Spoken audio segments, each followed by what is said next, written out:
Sa ngalan ng Ama at ng Anak at ng Espiritu Santo. Amen. Ang pagpapala ng ating Panginoong Jesucristo, ang pag-ibig ng Diyos Ama, at ang pagkipagkaisa ng Espiritu Santo naway sumainyong lahat. At sumayo rin.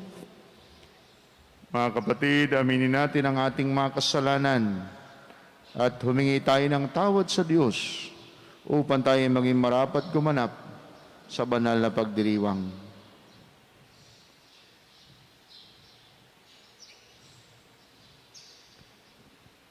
Inaamin ko Sa makapangyarihang Diyos at sa inyong mga kapatid na lubha akong nagkasala sa isip, sa salita at sa gawa at sa aking pagkukulang. Kaya isinasamo ko sa mahal na Birheng Maria, sa lahat ng mga anghel at mga banal, at sa inyong mga kapatid, na ako ipanalangin sa Panginoong ating Diyos. Kaawaan tayo ng Diyos sa makapangyarihan, patawarin tayo sa ating mga kasalanan at patnubayan tayo sa buhay na walang hanggan. Amen. Panginoon, kaawaan mo kami. Panginoon, kaawaan mo kami. Kristo, kaawaan mo kami. Kristo, kaawaan mo kami. Panginoon, kaawaan mo kami. Panginoon, kaawaan mo kami. Manalangin tayo.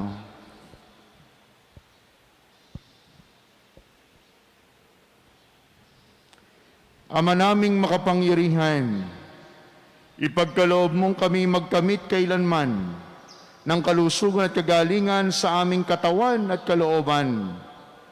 Pakundangan sa pagdalangin ng laging Birheng si Santa Mariang Mahal, kami naway mahango sa hapis sa kasalukuyan at makinabang sa kaluwalhatiang walang katapusan. Sa pamamagitan ni Jesucristo, kasama ng Espiritu Santo, Diyos magpasawalang hanggan. Amen.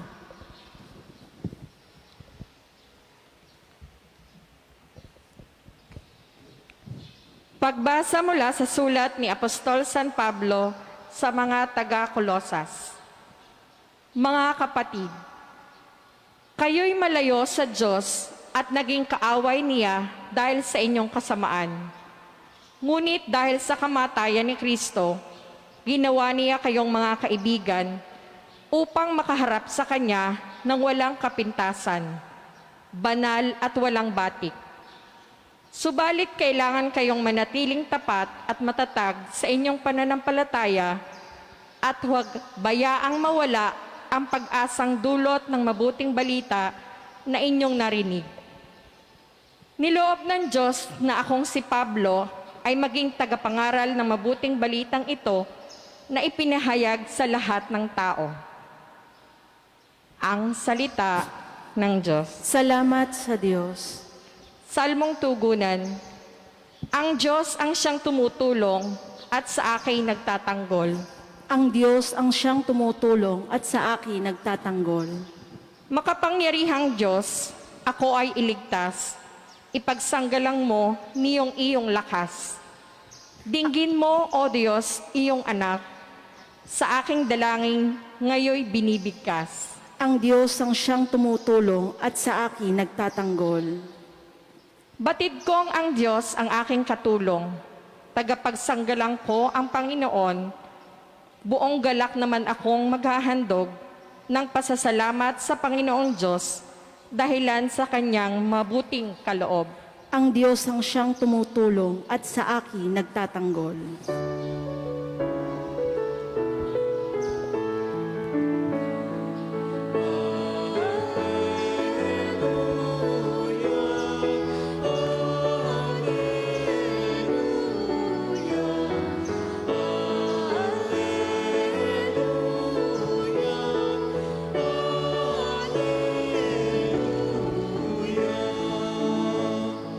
Ikaw, O Kristo, ang daan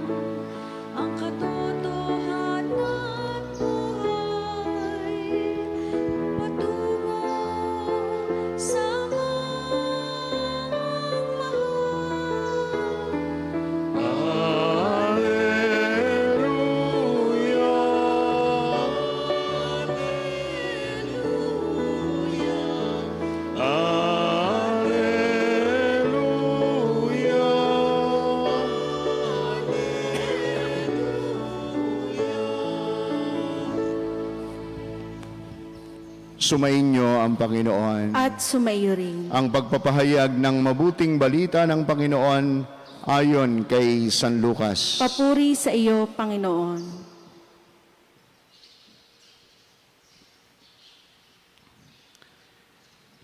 Isang araw ng pamamahinga, naparaan sina Jesus sa triguhan at ang kanyang mga alagad ay nangitil ng uhay at kanilang kinain ang mga butil matapos ligisin sa kanilang mga kamay.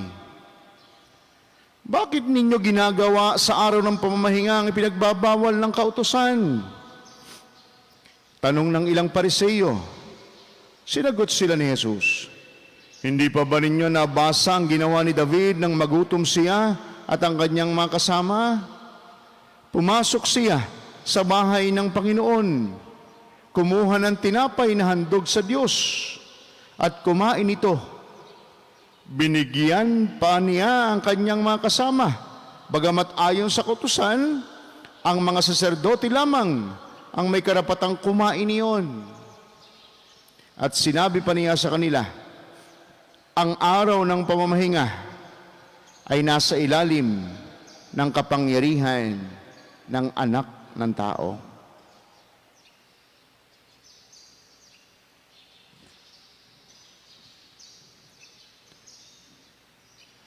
Mga kapatid, ang mabuting balita ng ating kaligtasan. Pinupuri ka namin, Panginoong Hesukristo.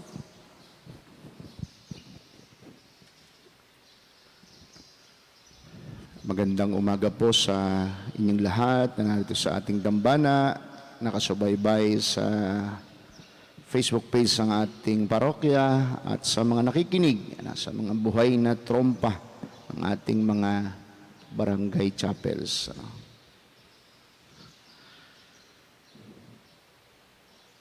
Noon pong ako'y nagsisimula pang mag-aral sa seminaryo, may mga salita na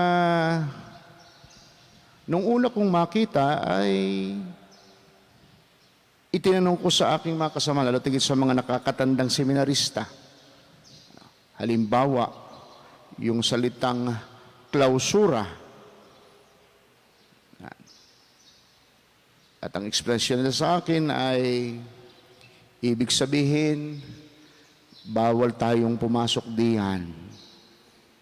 Pag nakita mo yung klausura sa pintuan, yan ay exclusive lamang para sa ating mga formators. Off limits tayo diyan.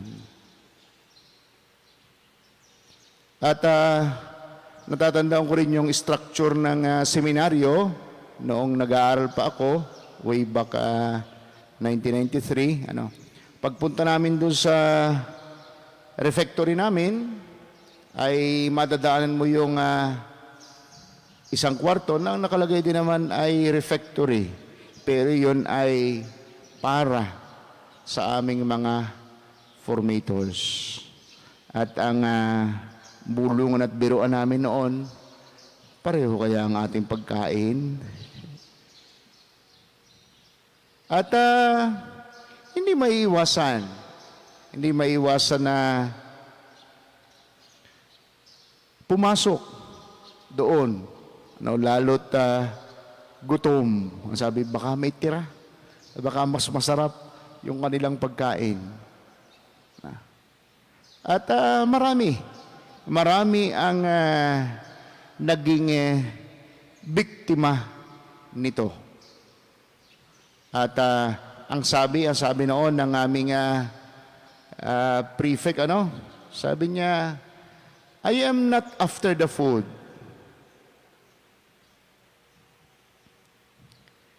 Kahit mawala ang pagkain sa aming refectory, ito may nakain ng pusa o pusang itim ang ulo, we can buy it.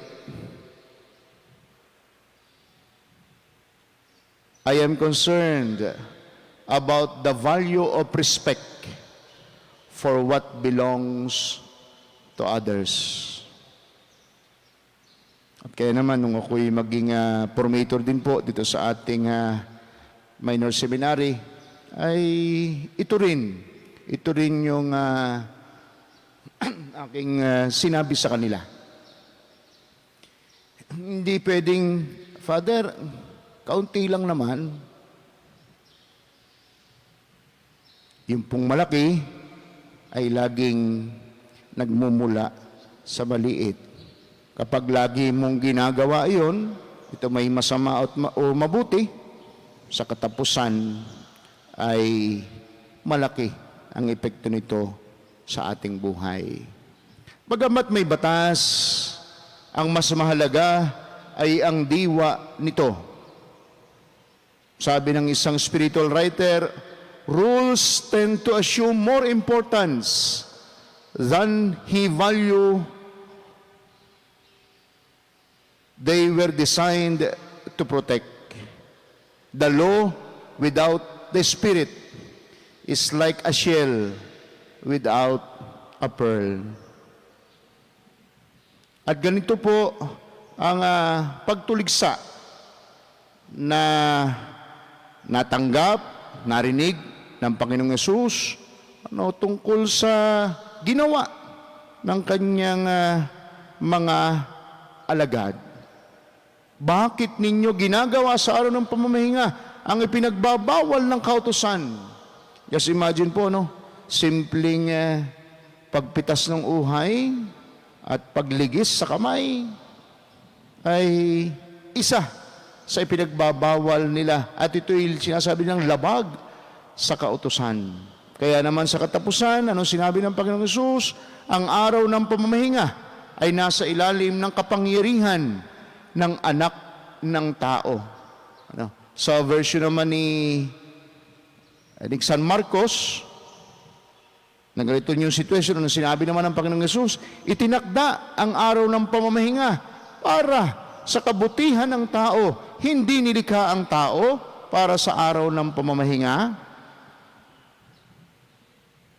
O pwede rin natin sabihin, hindi nilikha ang tao para sa batas, kundi ang batas ay nariyan para gabayan tayo, hindi para alipinin tayo. Hindi nga dapat maging mapang-alipin ang batas.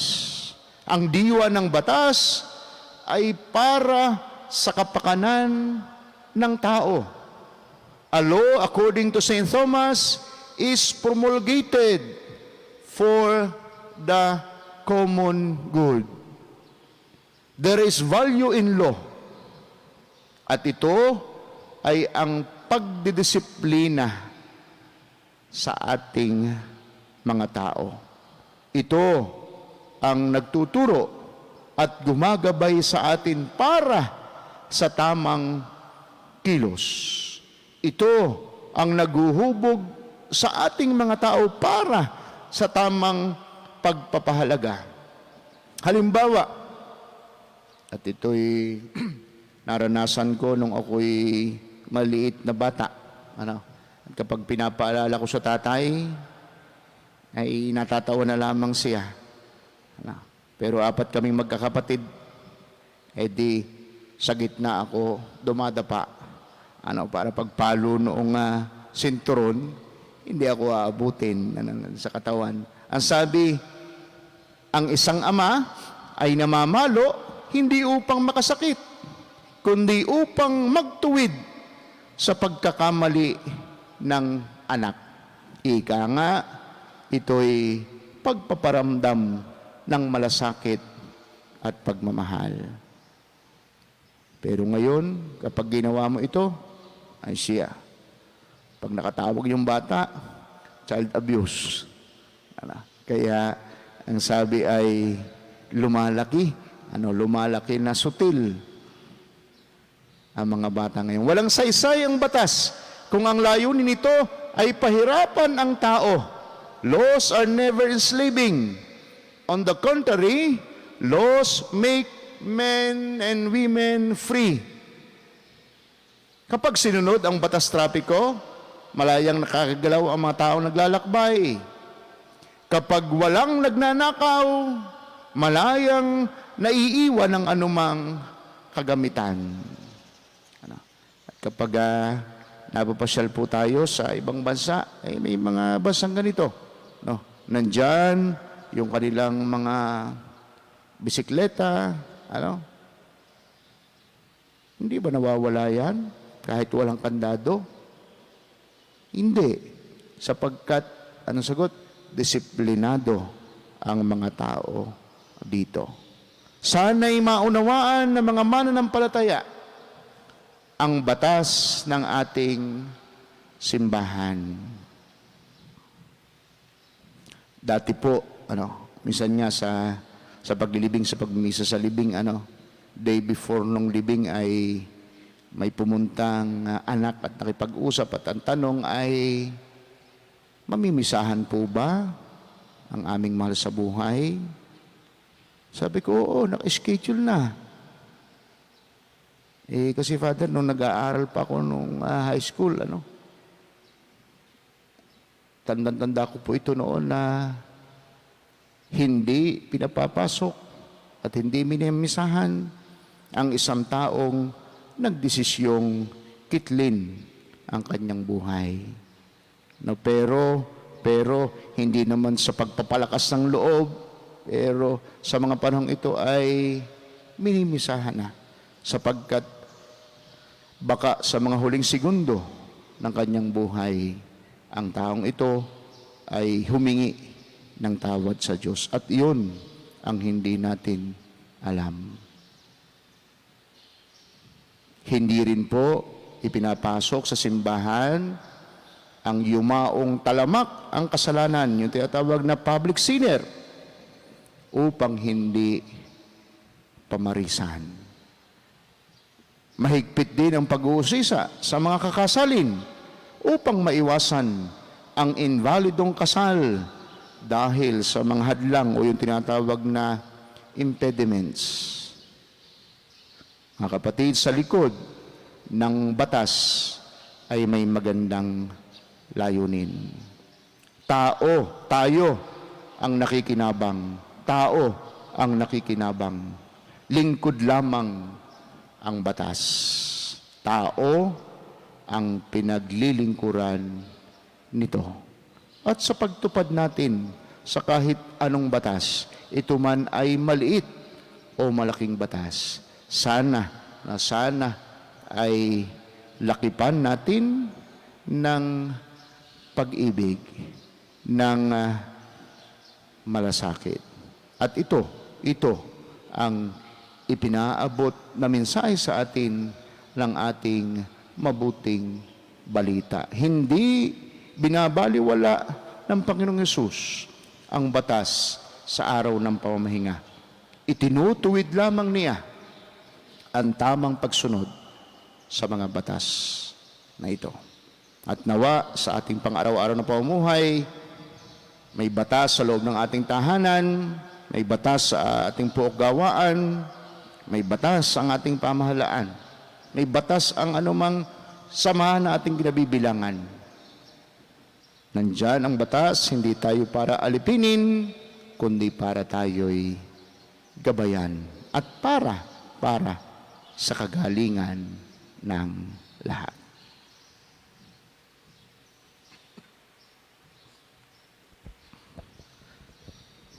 Manalangin tayo sa Diyos Ama na umangkin sa atin bilang kanyang mga malayang anak kay Hesukristo na kanyang bugtong na anak. Sa bawat pagsamo ating sabihin, sagipin nawa kami ng iyong salita, O Panginoon. Sagipin nawa kami ng iyong salita, O Panginoon.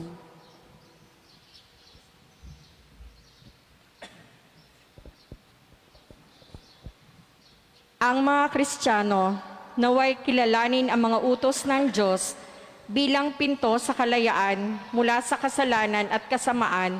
Manalangin tayo sa Panginoon. Sagipin nawa kami ng iyong salita, O Panginoon. Yoong mga may tungkulin sa pagpapatupad ng batas at sa gobyerno, naway unahin ang kabutihan ng mga tao kaysa sa mga pinagkakaabalahan ukol sa batas, manalangin tayo sa Panginoon. Sagipin nawa kami ng iyong salita, O Panginoon.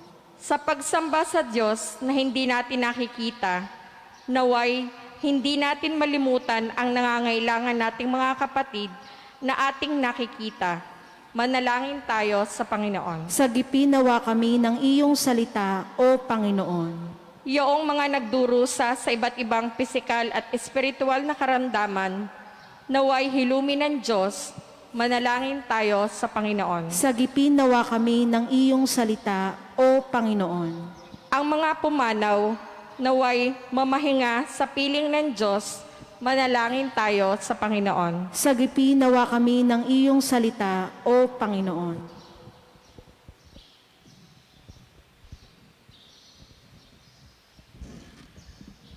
Panginoong Diyos, ang bawat batas mo naway maging paanyaya sa amin upang mahalin at paglingkuran ang aming kapwa.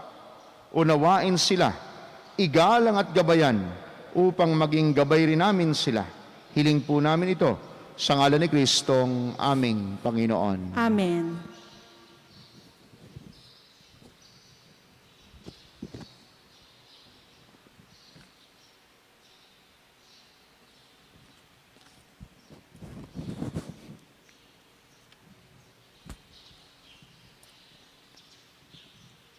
Kapuri-puri ka Diyos sa lumikha sa libutan, sa inyo pong kagandahang loob na ritong aming mayaalay mula sa lupa at bunga ng aming paggawa. Ang tinapay na ito para maging pagkaing nagbibigay buhay. Kapuri-puri ang poong may kapal, ngayon at kailanman.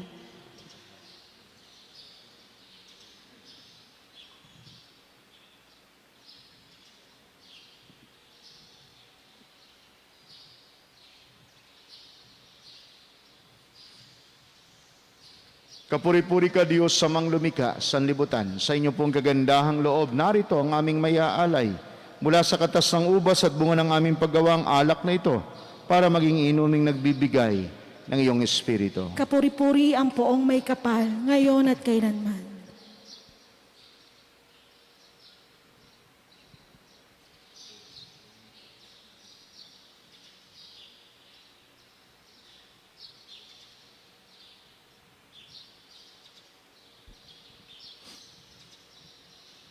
Manalangin kayo mga kapatid upang ang ating paghahain at ang ating mga panalangin ay kalugdan at dinggin ng Diyos amang makapangyarihan. Tanggapin nawa ng Panginoon itong paghahain sa iyong mga kamay, sa kapurihan niya at karangalan, sa ating kapakinabangan at sa buong sambayanan niyang banal. Ama naming lumikha, ang iyong nagkatawang taong anak ay tumulong nawa sa aming ginagawa upang siya na iniluwal ni Maria nang di bumawas, kundi lalo pang nagpaganap sa pagkabirhen, ay magpagindapat na kalugdan mo ang aming paghahain sa ikapagpapatawad ng mga kasalanan, sapagkat siya ang Panginoong kasama mo at ng Espiritu Santo, Diyos magpasawalang hanggan. Amen.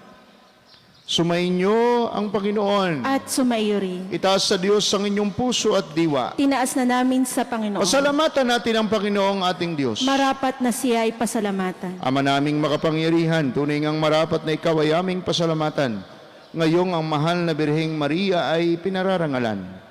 Bukod mong pinagpala sa babaeng lahat, ang mahal na Birheng totoong mapalad, na iyong piniling maging ina ng iyong anak nung isugo mo siya bilang aming Mesiyas. Sa kapangyarihan ng Espiritong Banal, ang Birheng Maria ay naging inang tunay ng iyong anak na kanyang isinilang bilang liwanag nitong sanlibutan. Kaya kaysa ng mga anghel na nagsisiawit ng papuri sa iyo, nang walang humpay sa kalangitan, kami nagbubunyi sa iyong kadakilaan. Santo, Santo, Santo Panginoong Diyos na mga hukbo, napupuno ang langit at lupa ng kadakilaan mo. O sana sa kaitaasan, pinagpala ang naparirito sa ngalan ng Panginoon. O sana sa kaitaasan. Ama naming banal, ikaw ang bukal ng tanang kabanalan, kaya't sa pamamagitan ng iyong Espiritu, gawin po ninyong banal ang mga kaloob na ito upang para sa amin ay maging katawan at dugo ng aming Panginoong Hesukristo.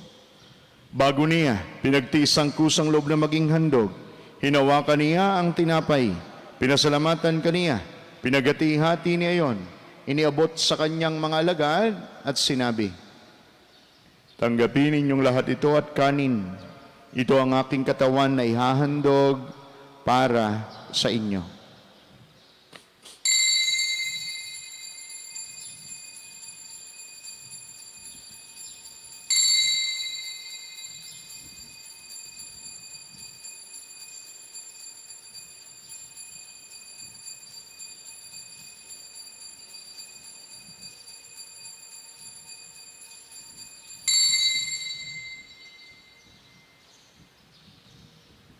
Gayun din naman, nung matapos ang hapunan, hinawakan niya ang kalis, muli kaniyang pinasalamatan. Iniabot niya ang kalis sa kanyang mga alagad at sinabi, "Tanggapin ninyong lahat ito at inumin. Ito ang kalis ng aking dugo ng bago at walang hanggang tipan. Ang aking dugo na ibubuhos para sa inyo at para sa lahat, sa ikapagpapatawad ng mga kasalanan. Gawin ninyo ito sa pag-alaala sa akin."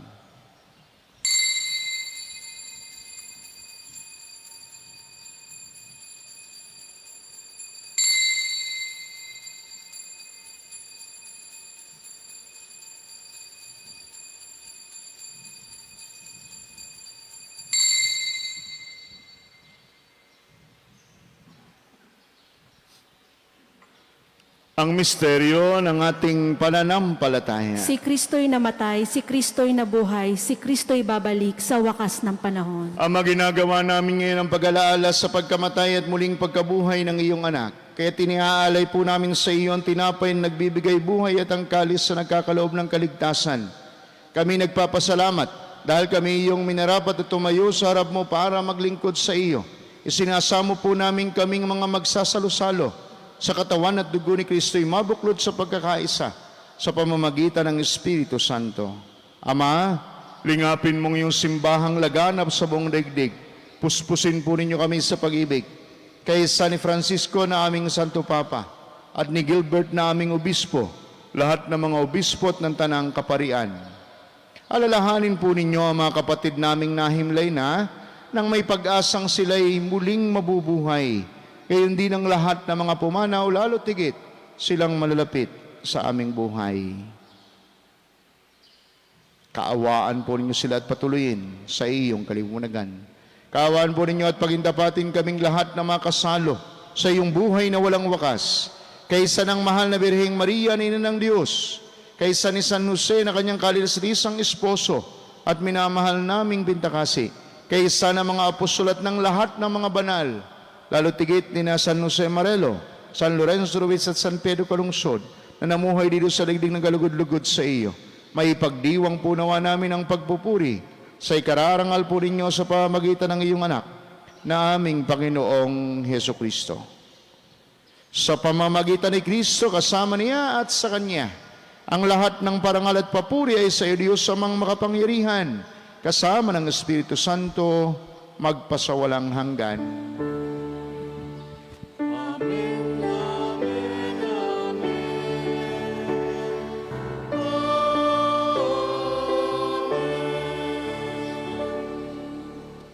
Sa tagubili ng mga nakagaling na utos at turo ni Jesus sa Panginoon natin at Diyos, ipahayag po natin ngayon ang lakas loob. Ama namin, sumasalangit ka, sambahin ang ngalan mo, mapasa amin ang kaharian mo, sundin ang loob mo dito sa lupa para nang sa langit.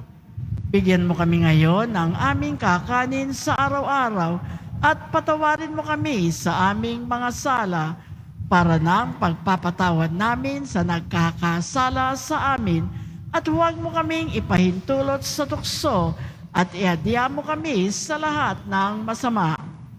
Hinihiling po namin kami iadya sa lahat ng masama, pagkalooban ng kapayapaan araw-araw iligtas sa kasalanan, at ilayo sa lahat ng kapahamakan, samantalang aming pinananabikan ang dakilang araw ng pagpapahayag ng tagapagligtas naming si Yesu Kristo. Sapagkat iyo ang kaharian at ang kapangyarihan at ang kapurihan magpakailanman. Amen. Panginoong Yesu Kristo, sinabi mo sa iyong mga apostol, kapayapaan ang iniiwan ko sa inyo, ang aking kapayapaan ang ibinibigay ko sa inyo.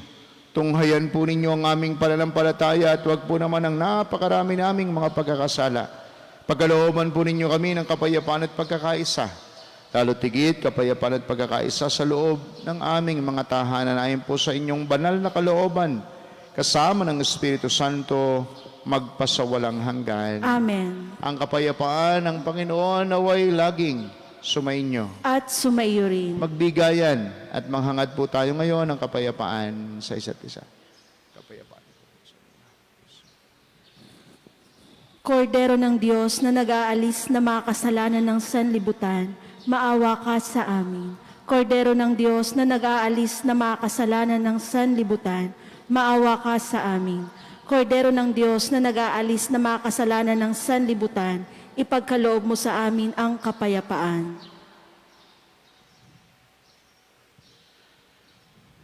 Narito si Jesus, ang Diyos ng awa at pag-ibig. Siyang kordero ng Diyos na nagpapatawad ng mga kasalanan ng sanlibutan. Mapapalad kayong mga sumasampalatayang totoo at nakikibahagi sa kanyang banal na salo-salo. Panginoon, hindi ako karapat-dapat na magpatuloy sa iyo, ngunit sa isang salita mo lamang ay gagaling na ako. Ang katawan ni Kristo. Amen.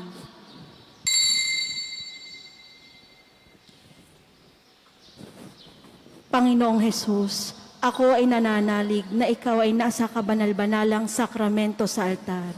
Iniibig kita ng higit sa lahat at minimithi kong tanggapin ka sa parang espiritual dahil hindi ko kayang tanggapin sa panahon ngayon ang iyong katawan at dugo sa banal na sakramento. Kahit man lang sana ay matanggap kita sa parang espiritual sa aking puso. Niyayakap kita na para bang andito ka na talaga sa aking puso at iniaalay ko ng buong puso ang aking sarili sa iyo. Huwag mong pahintulutang mawalay ako sa iyo. Amen. Manalangin tayo.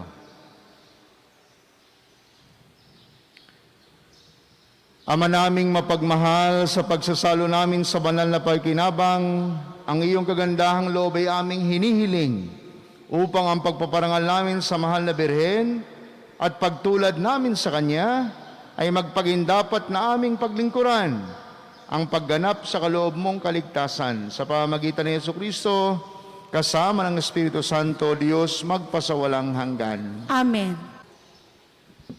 Sumainyo ang Panginoon. At sumaiyo rin. Pagpalain po kayo at ingatan, pati na inyong mga pamilya at mga mahal sa buhay, ng ating makapangyarihan, mapagmahal at maawaing Diyos, Ama at Anak at Espiritu Santo. Amen. Ang banal na misa ay naialay na. Umayo kayo sa pag-ibig ni Kristo. Salamat sa Diyos.